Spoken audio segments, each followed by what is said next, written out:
Hi, it's Liz Williams, and I am here again for Live with Liz.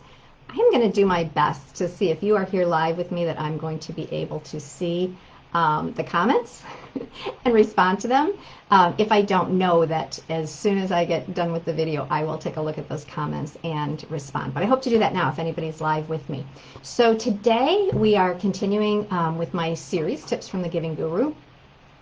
Last week we talked about the never never list. So when we're being intentional and strategic about our giving, we are not haphazard and we are not willy-nilly. We're really thinking about where we're giving our time, talent, and treasure, because our time, our treasure is valuable, and what we have to give matters. So that's where we're going.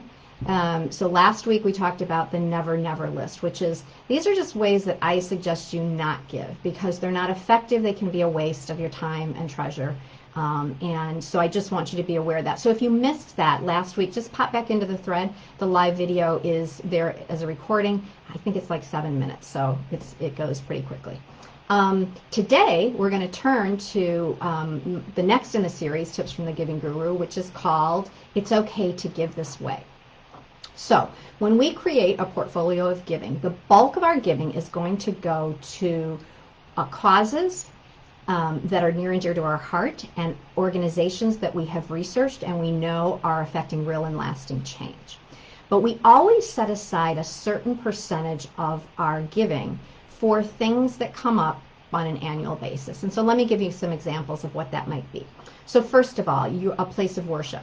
Very often individuals, if they're connected to a place of worship, they want to be able to give to that community. And so we always say, yes, we're going to set aside whatever percentage you decide is important to you. We're going to set that aside, and you know that you're going to give to your place of worship on an ongoing basis. Another place that women love to give is their alma mater. So if you went to college or you went to a university and you're connected to it and you feel good about the education you received and you want to stay connected, then you might want to give to them as well. And the only caveat that I say there is there are certain colleges and universities that have very large endowments, and so the level of your giving might not have a significant impact, and that's still okay if you want to stay connected. I just want you to be aware of that. So if that's a concern at all to you, you might take a look at what their endowment is before you commit to giving on an annual basis.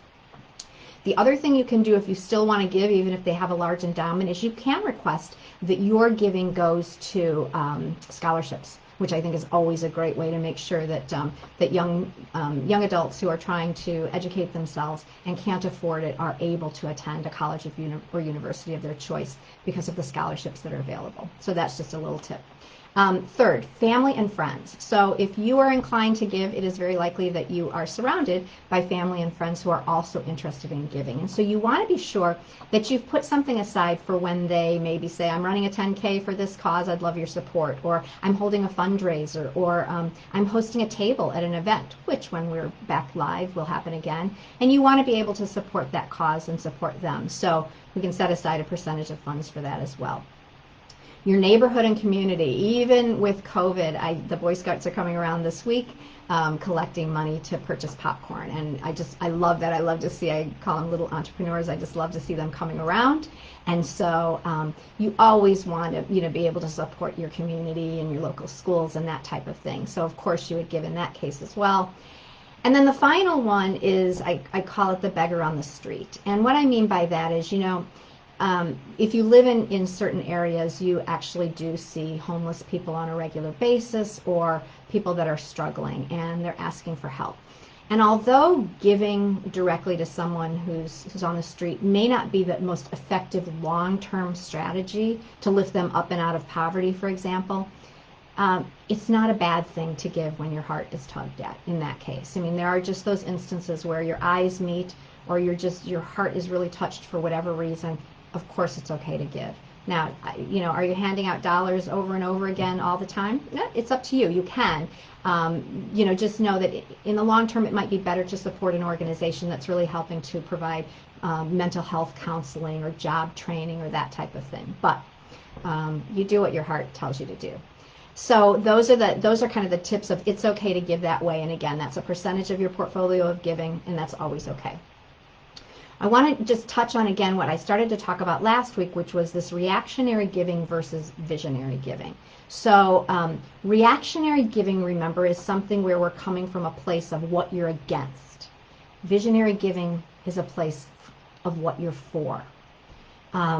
Reactionary giving can be from a place of anger and rage, which can drive you to want to give. But visionary giving actually comes from a place of inspired action. So we've kind of worked through the emotions, and we're actually thinking from a different place, conscious action, inspired action. Reactionary giving can come from a place of helplessness. You just look around and things are just so bad, and you just feel helpless, and so you just give. Visionary giving comes from a place of hope, and it's actually active hope, knowing that when we make good decisions, strategic and intentional decisions with our giving, we can actually affect long-term and lasting change. We're moving to a place in visionary giving where we're touching into our intuition, our inspiration, innovation, creativity, intention, strategy, and active hope. So it's much more positive, it's much more effective, and it's much more life-giving to you. You're more likely to stay engaged when you're coming from a place of visionary giving. And that's what we're looking for. We're not looking for you to be involved in giving for a season. We want this to be a way of life. And the women in my community, it is a way of life for them. This is something they want to incorporate into their daily living. That's why we talk about how to invest, shop, and give to affect change. Every dollar that we have can make a difference. We are also called to make our authentic and meaningful difference in the world. And so visionary giving is a form of doing that. It is a way for us to do that. We are being asked now on the planet to step up into greater responsibility, to answer the call, and sometimes to make a greater difference, which entails taking on greater risk. So in order to do that, it helps to have a community of givers, a community of women who support that, and that's what we're about at All Partners and in this Facebook group. So you are not alone, ever. We are here. You don't have to do it alone, and we're here to support you. So I hope that was valuable. I hear a phone ringing in the background. I'm going to hop on. As always, be bold, be daring, be audacious, and I'll see you again next week.